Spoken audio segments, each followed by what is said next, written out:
noite a todos. O nosso tema de hoje é pensamento e vida, que inclusive é o nome de um título do livro de Emmanuel. Aí está do lado aí, né? Para vocês verem. É um livro pequeno, mas de uma extrema contexto do nosso atual desenvolvimento. E nós vamos dar aqui noções básicas sobre o pensamento e vida. Para quem quiser mergulhar melhor e mais profundamente, eu recomendo o livro de Emmanuel. Muito bem. Onde começa o pensamento? É a nossa questão. Religiões já definiram isso. Conceitos filosóficos também já trouxeram a sua contribuição. Psicólogos, neurologistas, psiquiatras, todos têm alguma definição do que é pensamento. Mas nós faremos aqui uma reflexão em torno da doutrina espírita do que é o pensamento. A segunda pergunta, muito importante. É possível esvaziar nossa mente dos pensamentos que nós carregamos, dos conceitos enraigados que estão dentro de nós? Não, não é fácil. A nossa maior dificuldade é a gente se livrar da carga racional, de crenças, de conteúdos que nós vimos aprendendo através de pai, mãe, professor, sacerdote, orador, pastor. É muito difícil isso. E para a doutrina espírita, é preciso que nós nos esvaziemos de tudo aquilo que está cristalizado em nossa mente, em nossos pensamentos, em nossos conceitos, para podermos entender melhor o que é essa energia em torno da nossa mente. E para começar, vamos iniciar num texto de Allan Kardec, no livro A Gênese, item 24. Esse livro foi composto por Allan Kardec em 1868. Olha só o que esse homem já falava naquela época. Um fluido inteligente enche o universo infinito e penetra todas as partes da criação.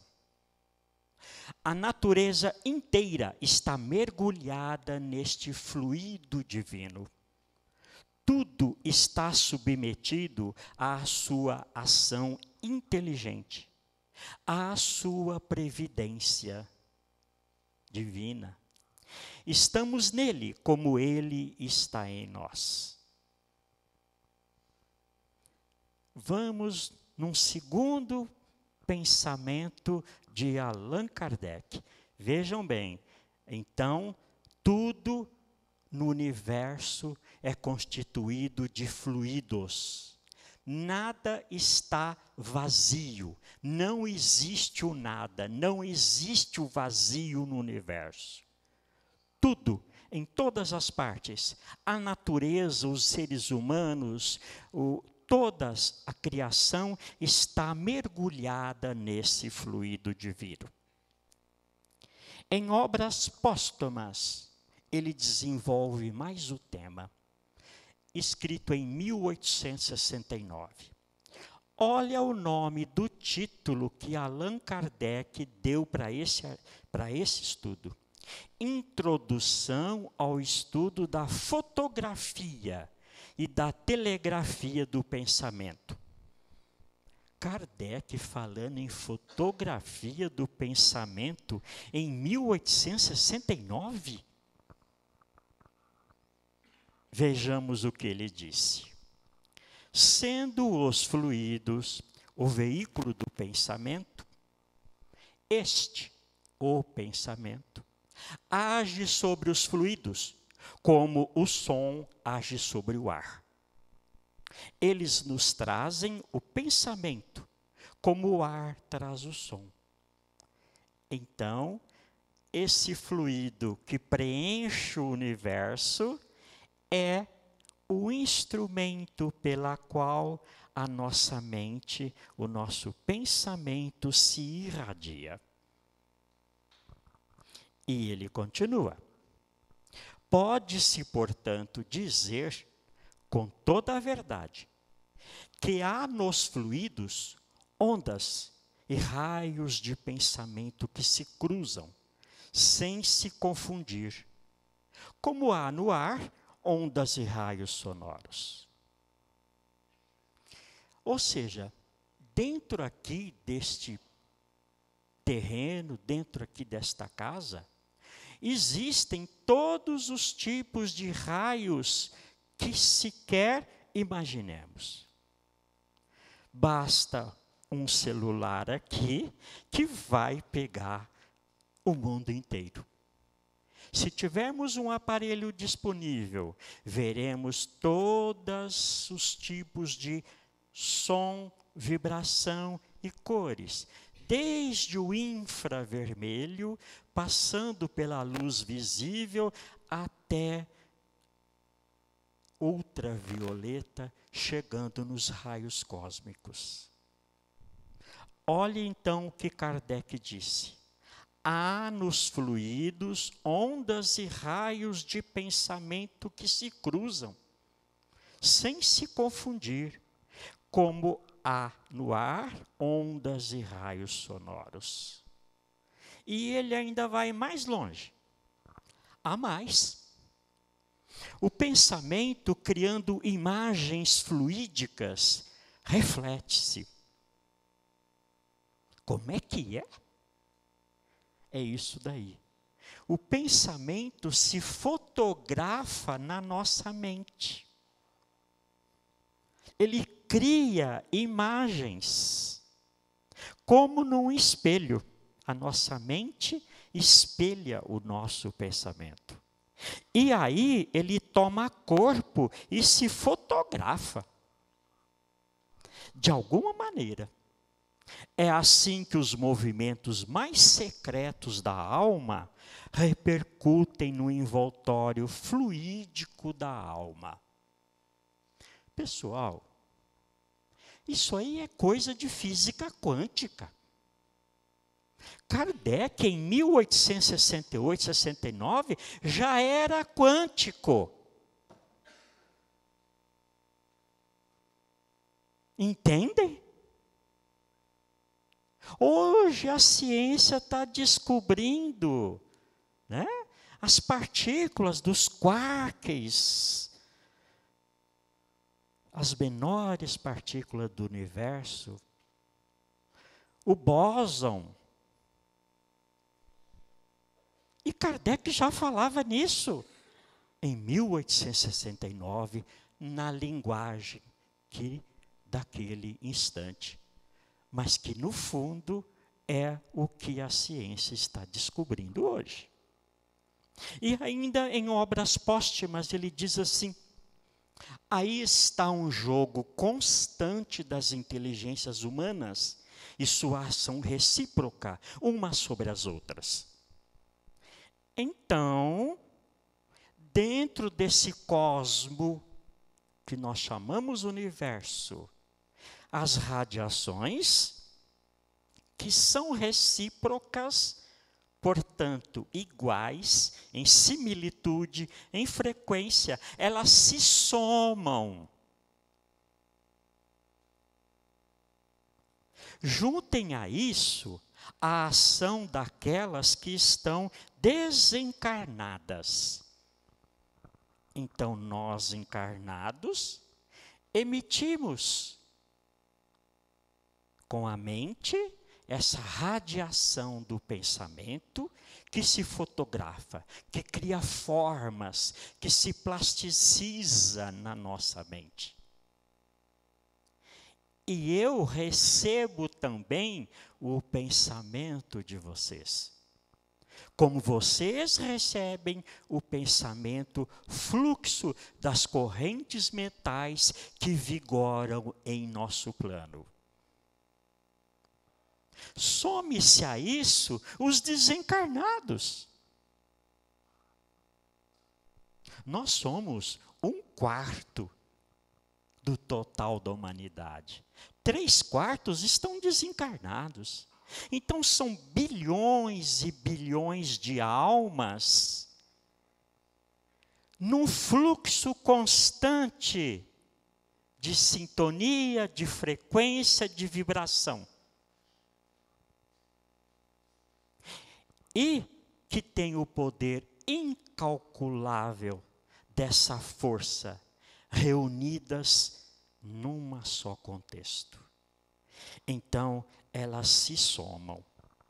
E Kardec termina esse item de obras póstumas dizendo assim: se pudéssemos suspeitar do mecanismo imenso em que o pensamento coloca o jogo, e efeitos desse jogo que ele produz de um indivíduo ao outro, de um grupo de seres a um outro grupo, e finalmente da ação universal dos pensamentos dos homens sobre uns e os outros, nós ficaríamos deslumbrados.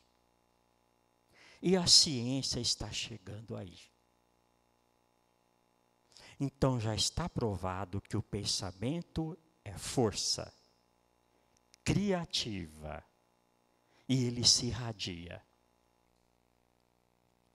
Na questão 459 do Livro dos Espíritos, Kardec, sensatamente, ele pergunta assim para o Espírito da Verdade: influenciam os espíritos em nossos pensamentos e em nossos atos? O que vocês acham?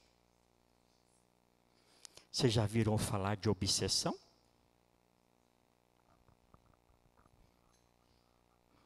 Olha a resposta. Muito mais do que vocês imaginam. Influenciam ao tal ponto que de ordinário são eles que vos dirigem. Olha como isso é importantíssimo para o nosso entendimento. Nós achamos que somos libertos, que fazemos o que bem entendemos, que eu sou dono do nariz, que eu dono de si mesmo. Mas não sabemos que tipo de sintonia que está aqui do lado esquerdo. Ou do lado direito. Na pergunta seguinte, são duas perguntas.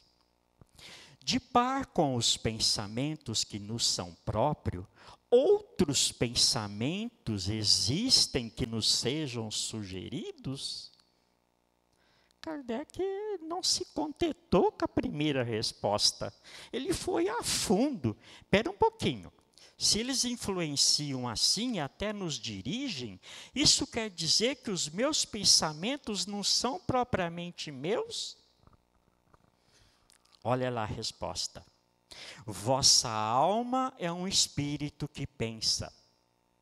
Não ignorais que frequentemente muitos pensamentos que vos acodem a um tempo sobre o mesmo assunto, não raro até contrário uns aos outros. Pois bem, no conjunto deles estão sempre de mistura os vossos com os nossos. Então, nós estamos aí sujeitos a essas influências. A nossa mente irradia, ela emite ondas em frequências e vibrações que cada um tem a sua. Ora, Então, qual que é a função do cérebro? Ele é simplesmente um instrumento de recepção e de assimilação. E leva para o espírito, através da mente. Então, o cérebro aí, ele sente as radiações e, porque nós estamos na matéria, então precisamos do cérebro material para passar isso para o cérebro espiritual, aonde a nossa mente se concretiza. Tanto isso é verdade que existe o encefalograma, o eletroencefalograma, que muita gente aqui já deve ter feito e que registra as ondas do cérebro. Que já tinham pensado nisso? E olha lá que é um aparelhinho bem vagabundinho, que existe há muito tempo. Mas hoje a tecnologia está muito mais profunda.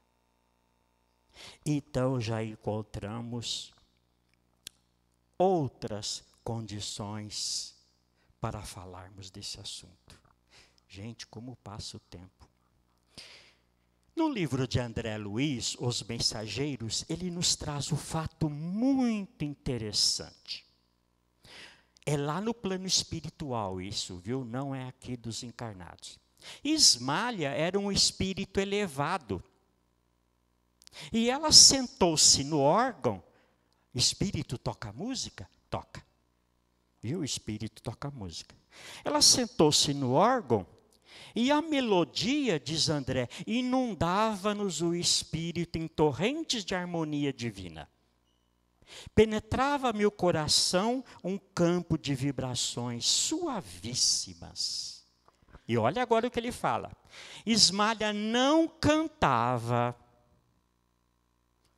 mas no seio caricioso da música havia uma prece que atingia o sublime. E André Luiz escreve no livro a prece que ela está fazendo. E todo mundo ouve.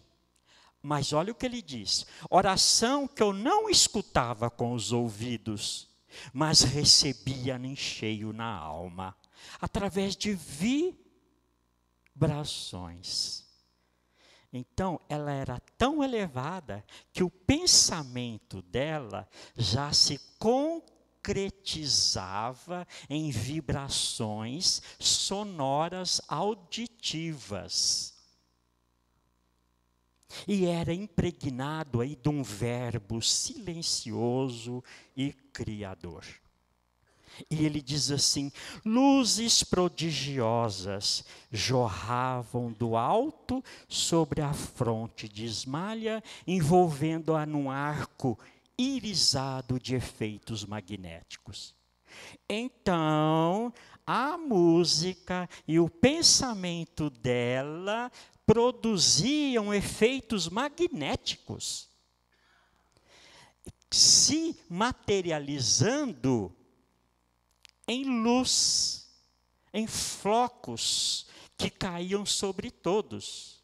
E olham vocês, nesse instante ele diz, belas flores azuis partiam do coração dela, espalhando-se sobre nós. Que pensamento é esse? Que poder é esse? E ele se pergunta, que melodia é essa que se ouvia através de sons inarticulados? Não pude conter as lágrimas. Ismália arrebatava-nos o espírito, elevando-nos ao Supremo Pai. E a sala estava cheia de notas de reconhecimento e júbilo, alegria, né? A melodia constituíra um presente do céu.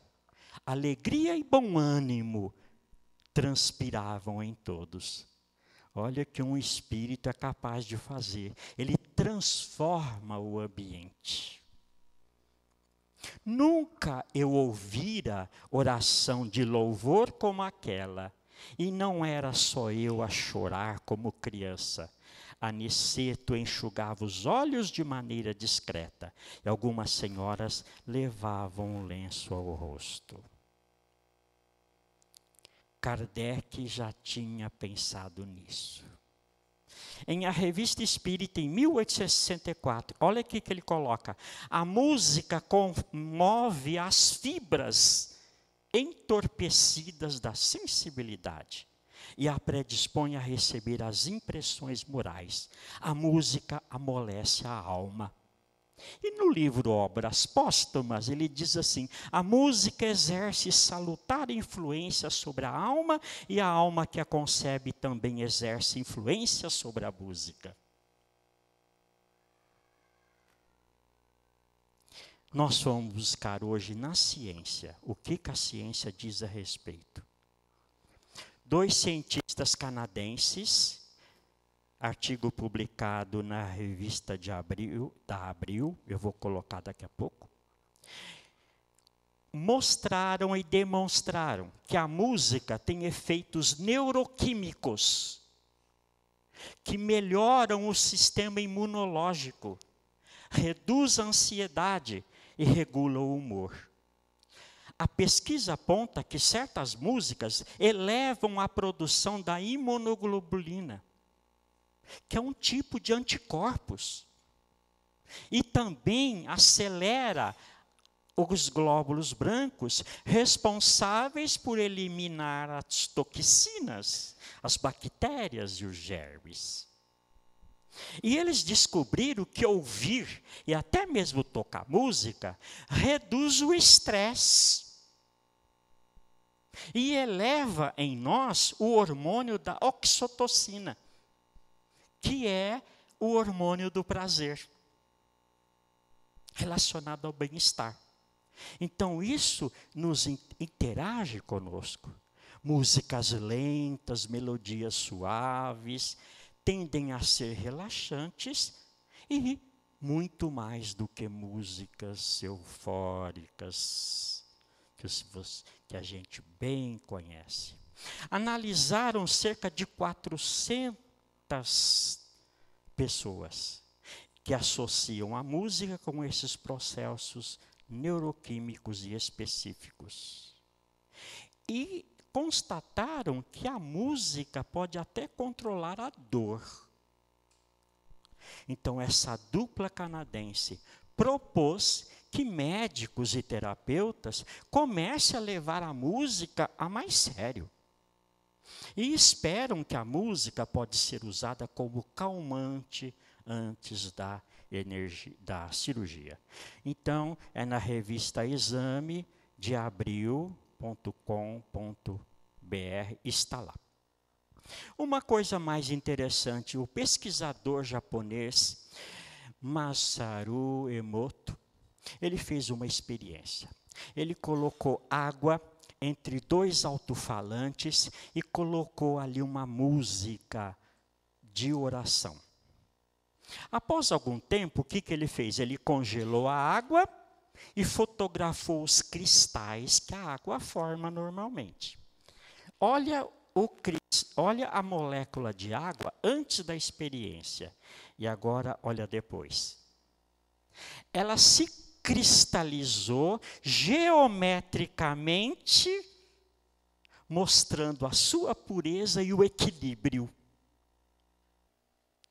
Olha essa mesma molécula exposta ao som de um rock heavy metal. É sério. Ninguém está inventando isso. Olha uma molécula de água quando ela sai da fonte. Olha a beleza da geometria. E olha agora de um rio poluído. Nós podemos escolher? Podemos. Qual molécula vocês querem?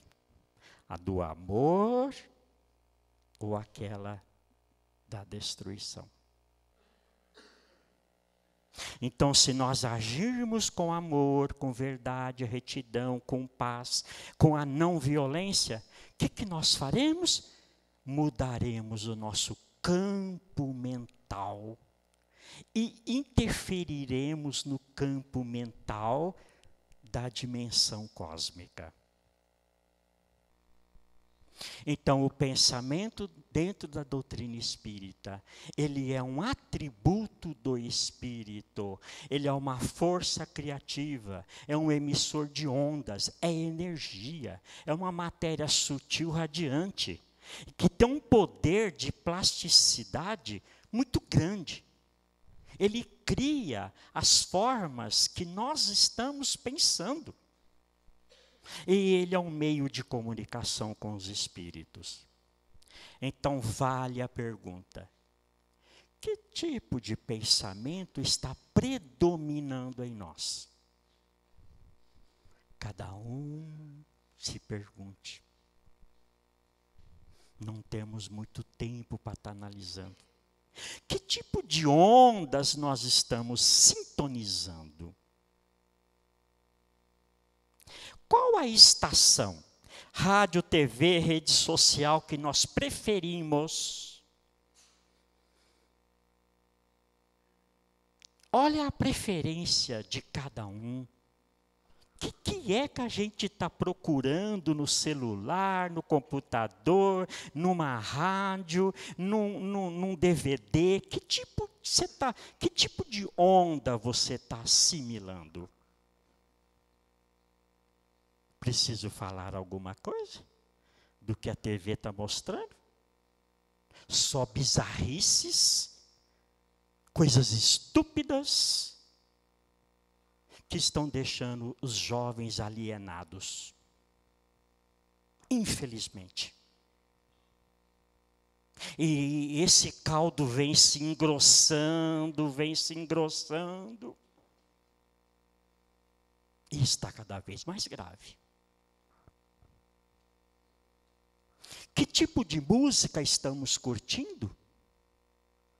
Hoje a gente liga o rádio FM, não tem uma estação transmissora de uma música que seja boa.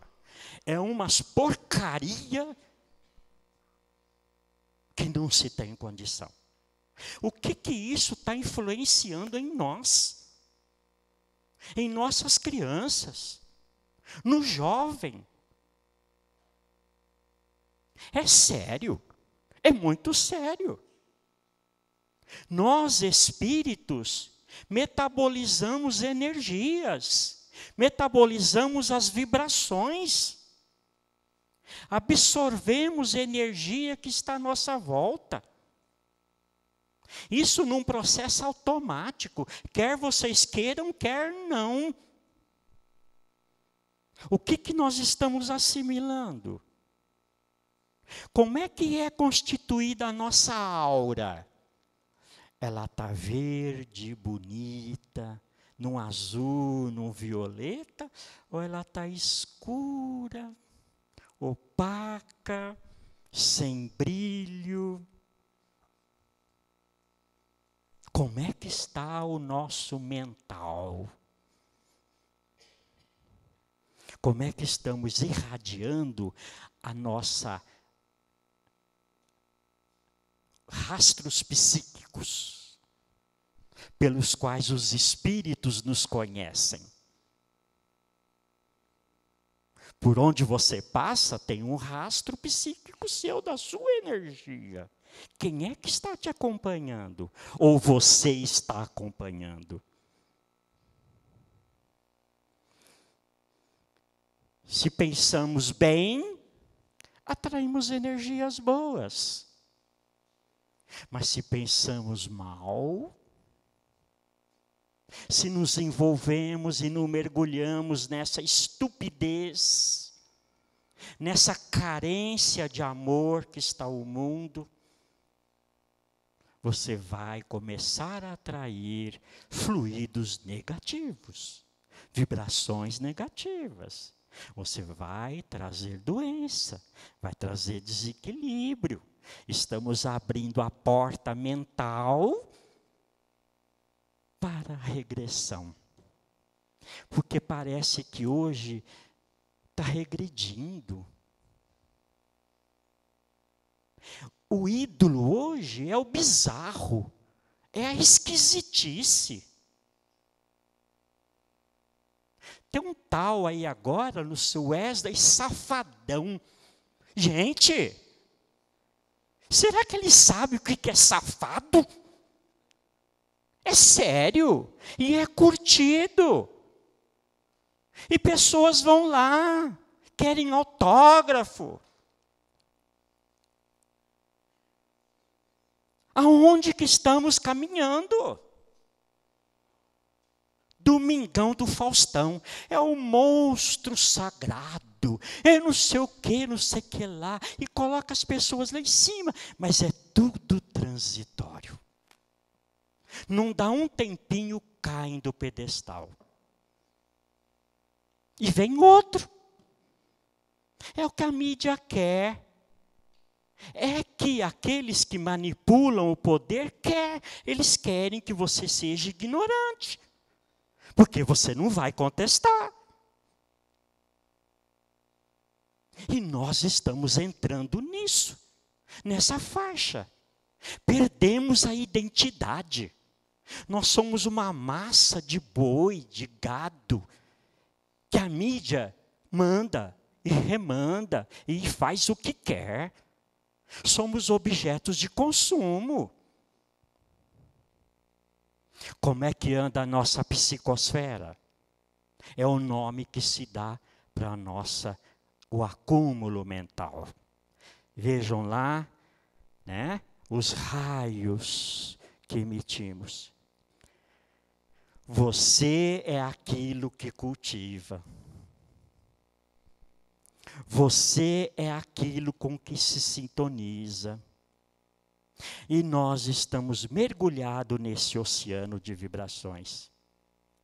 E nós interferimos e sofremos interferência, quer queiramos ou não. Mente, vibração, frequência e pensamento são vida. Não tem como escapar disso. Inteligência e sentimento andam juntos. Emoção e raciocínio andam juntos. O pensamento, ele não é neutro. Ele carrega vibrações de amor, de alegria, de saudade, de tristeza, de melancolia, de depressão. A doença maior do século. Por quê? Perdemos a nossa identidade. E mergulhamos nisso que o mundo quer. E nós formatamos a nossa psicosfera de acordo com a maioria. O pensamento, gente, cria a vida. E cria a vida que nós buscamos, que nós procuramos. A nossa mente é o reflexo de nós mesmos. E a vida vai responder com o destino que nós estamos buscando. Deus não castiga ninguém, porque Ele dá o livre-arbítrio total. É você que constrói o seu destino. Porque o destino é aquilo que nós somos, é aquilo que nós respiramos, é aquilo do qual nos alimentamos. Eu não estou falando de arroz e feijão, não. Eu estou falando de vibrações, de energias. Então a vida só vai nos retribuir aquilo que nós estamos buscando. O destino é aquilo que nós fazemos e sentimos. E isso vai até que um dia nós nos identifiquemos com os valores eternos e imortais, que é a sabedoria divina, o amor divinos e infinito. Deus governa o universo. Equilibra tudo. Somos nós, com a nossa mente, é que desequilibramos. E aí vem o karma, que é a lei de ação e reação. Porque nós temos livre-arbítrio e podemos fazer o que quiser. Deus não vai descer aqui na terra e nenhum guia espiritual vai chegar para você e falar assim, não faça isso não. Não vai. Porque nós já estamos num trânsito de espíritos amadurecidos. É hora de acordar. Espíritas, nós somos espíritos. Já agora. Se alguém aqui está pensando que precisa morrer para ser espírito, está muito enganado. Nós já somos espíritos agora. Estamos num trânsito carnal temporário. Quantas vezes nós vamos ter que voltar aqui até aprender lição?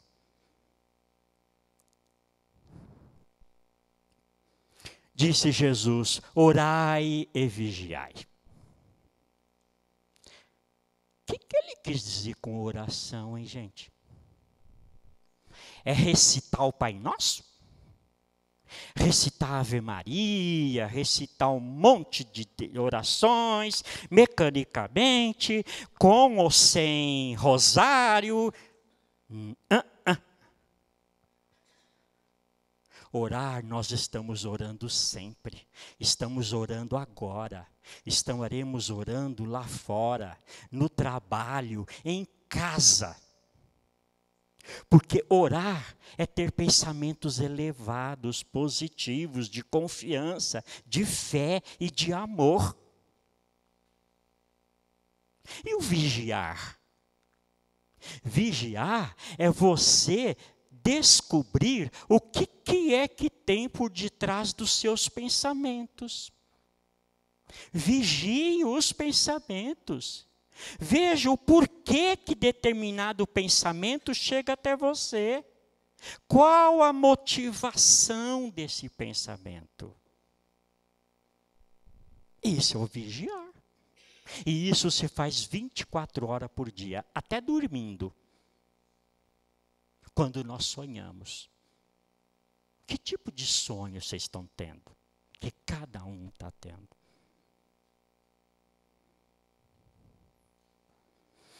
Bom, pessoal, nós terminamos aqui.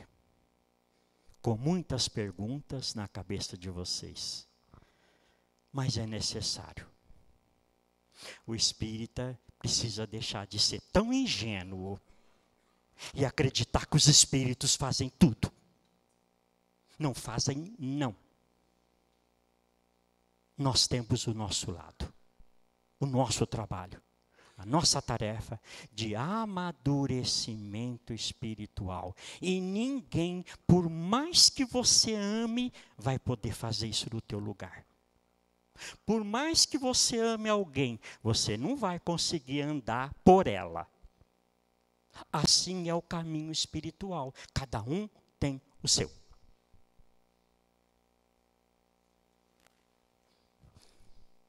Terminamos e agradecemos. Uma boa noite a todos. Que Jesus permaneça conosco.